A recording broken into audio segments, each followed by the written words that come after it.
د افغانستان د اسلامي امارت او پاکستاني ځواکونو ترمنځ سخته جګړه د پکتیا په ځاځي اریوب ولسوالۍ کې ډیورنټ فرضي کرښې ته څیرمه پاکستاني ځواکونو پر افغان خاوره ډزې کړي چې د اسلامي امارت د زړورو ځواکونو له سخت غبرګون سره مخ سول. دا چې د نښتې تازه جزئیات څه دي، څومره تلفات رامنځته سوي، بشپړ حال را سره همدغه روانه ویډیو کې کتلی سئ. سلامونه قدرمنو لیدونکو، مشال پریس یوټیوب چینل ته مو هرکلی کوم. د اسلامي امارت د ځواکونو او پاکستاني پولیساتو ترمنځ پر ډیورنټ کرښه نږدې 1 ساعت جګړه سوې.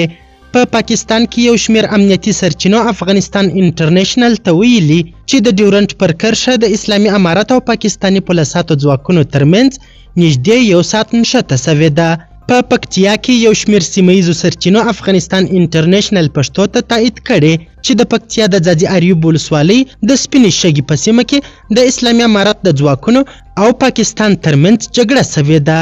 د ځایي خلکو په وینا چې لا هم د توپونو خال خال ډزې اورېدل کیږي او جګړه په بشپړ ډول نه ده ختمه سوې.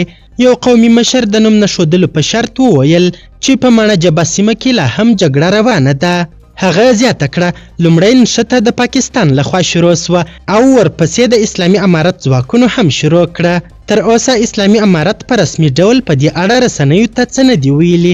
تېره ورځ له اسلام آباد څخه سرچینو افغانستان انټرنیشنل ته تایید کړه چې د دې هیواد د هوایي ځواکونو د پنجشنبې په ورځ د غویي په 20 نیټه د پکتیا په وړممۍ ولسوالۍ کې د تحریک طالبان پاکستان ځایونه په نښه کړل.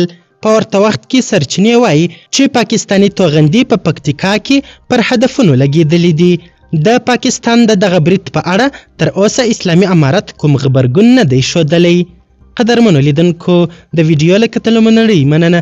د لا زیاتو او نورو لحظه پر لحظه خبري مطالبه لپاره زموږ همدغه مشال پریس یوټیوب چینل سبسکرایب کړئ. تر بیا او بلې ویډیو ښه وخت ښې چارې د الله په امان.